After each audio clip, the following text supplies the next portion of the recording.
మీ పార్టీలో ఉండే రౌడీ షీటర్లు గంజాయి బ్యాచ్ని మీరు ప్రోత్సహిస్తే మేము యాక్షన్ తీసుకుంటే అది తప్పు.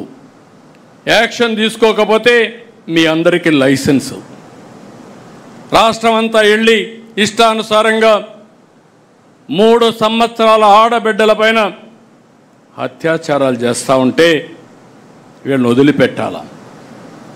వదిలిపెట్టకుండా ఫర్మ్ యాక్షన్ తీసుకుంటే పోలీసులు ఎక్సెస్గా బిహేవ్ చేస్తున్నారని మాట్లాడతారు. అది అయిన తర్వాత మీరు చూశారు. రెండోది నేరుగా గుంటూరు సత్తెనపల్లిలో మీరు జరిగింది చూస్తే ఎంత దారుణంగా జరిగిందో ఒక్కసారి మీరు గుర్తుపెట్టుకోండి. కారులో పోతూ కారు కింద హిట్ అండ్ గో, చక్రాల కింద మనిషి పడిపోతే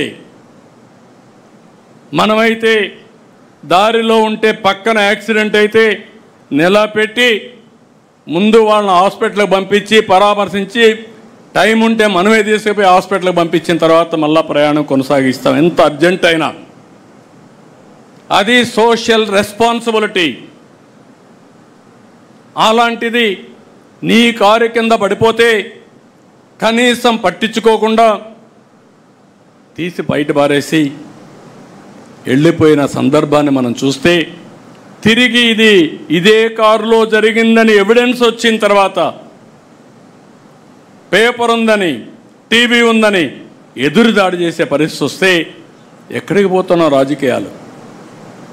అంటే ఎలాంటి కరుడు గట్టినటువంటి వ్యక్తి ఎలాంటి నేర రాజకీయాలు చేస్తూ సమాజాన్ని అతలాకుతలం చేస్తూ ఉంటే తిరిగి ఆడబిడ్డలపైన హత్యలు జరుగుతున్నాయి, రోడ్డు యాక్సిడెంట్లు జరుగుతున్నాయి, లేకుంటే రౌడీజం జరుగుతూ ఉంది, దొంగతనాలు జరుగుతున్నాయంటే దానికి మనం జవాబుదారీతనంగా ఉండాలి. అందుకే నేను చెప్పాను, టెక్నాలజీ కూడా ఉపయోగిస్తున్నా.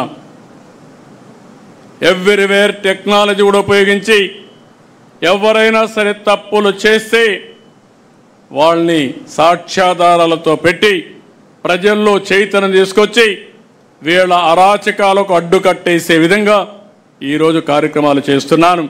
నాకు కావాల్సింది ఒకటే గుర్తుపెట్టుకోండి, public safety is most important. ఎవడైనా సరే తప్పు చేస్తే అలాంటి వారిని కఠినంగా శిక్షించి లా అండ్ ఆర్డర్ కాపాడడం తెలుగుదేశం పార్టీ బాధ్యత, ఎన్డీఏ బాధ్యత. ఆ విషయం వీళ్ళు గుర్తుపెట్టుకోవాల్సిందిగా మరొక్కసారి కోరుతున్నా. ప్రజలకు కూడా ఈ విషయాలు తెలియాల్సిన అవసరం ఉంది. కులం పేరుతో రెచ్చగొడతారు, మతం పేరుతో రెచ్చగొడతారు. ఒక పాస్టర్ హైదరాబాద్ నుంచి బయలుదేరి వచ్చి తాగుతూ వచ్చి కడాన యాక్సిడెంట్ చనిపోతే ప్రభుత్వం చంపేసిందని పెడతారు, పోలీసులు చంపేశారని పెడతారు. నేను సమాచారం ఇమ్మంటాను, సాక్ష్యాలు ఇమ్మంటాం, సమాధానం చెప్పరు. వెనకుండే రాజకీయాలు చేస్తారు. ఇలాంటి నీతి మాలిన రాజకీయాలు చేస్తే రాజకీయ ముసుగు తీసి నేరస్తులను నేరస్తులుగానే ట్రీట్ చేస్తామని మరొకసారి మీ అందరికీ విజ్ఞప్తి చేస్తున్నా. ఇక్కడ మీకు కూడా గుర్తుపెట్టుకోవాల్సింది, ఎప్పుడు కూడా అబద్ధం అనేది చాలా పవర్ఫుల్. ఇది నిజం గడప దాటేసరికి అబద్ధం ఊరంతా చుట్టొస్తుంది. ఆ అబద్ధం మీకే అనుమానం వచ్చేస్తుంది, నేను నిజం చెప్తున్నానా లేకపోతే నేను కూడా మోసపోయానా అని అనుమానం కలిగే పరిస్థితి వస్తుంది. అందుకే ప్రతి ఒక్కరు కూడా అప్రమత్తంగా ఉండడమే కాకుండా మీకు ఎన్ని పనులున్నా వాస్తవాన్ని ప్రజలకు చెప్పడంలో పదే చెప్పడంలో మీరు చొరవ తీసుకోవాల్సిందిగా నేను మిమ్మల్ని కోరుతున్నా. ఎందుకంటే మీరు అందరం గుర్తుపెట్టుకోవాలి, ఈ దేశ రాజకీయాల్లో ఇది కొత్త అలవాటు, పోకడ.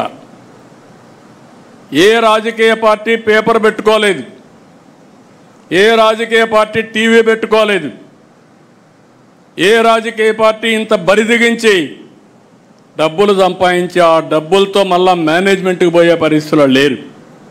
ఇలాంటివి వచ్చినప్పుడు అయితే ఇవి సర్వైవ్ అవుతాయని అనుకోను. ఆ పేపరే కాపాడితే, ఆ టీవీయే కాపాడితే 11 సీట్లు వచ్చేటివి కాదు. కానీ ప్రజల్లో కన్ఫ్యూజన్ చేయడానికి, లేకుంటే ప్రజల్ని మభ్యపెట్టడానికి పనికొస్తాయి. దీన్ని కూడా మనం అప్రమత్తంగా ఉండి ఏం చేయాలో చేయాల్సిన అవసరం ఉంది. ఇప్పుడు సోషల్ మీడియా కూడా వచ్చింది. ఇది మరీ ప్రమాదంగా ఉంటుంది. వ్యక్తుల యొక్క క్యారెక్టర్ని అసాసినేషన్ చేసే విధంగా, ఆడబిడ్డల యొక్క అన్ని విధాల అవమానం చేసే విధంగా కూడా సోషల్ మీడియా వచ్చే పరిస్థితి వస్తుంది. గౌరవంగా బతకాలంటే గౌరవంగా బతికే వాళ్ళని కూడా ఇబ్బంది పెట్టే విధంగా వస్తుంది. ఇది కూడా మనం గుర్తుపెట్టుకొని, ఓసారి వాళ్ళు తిట్టే విషయాలు చూస్తూ ఉంటే సోషల్ మీడియాలో నాకే 2 నిమిషాలు మనసు అతలాకుతలం అయిపోతుంది, ఏంట్రా అని. అలాంటివి వస్తాయి.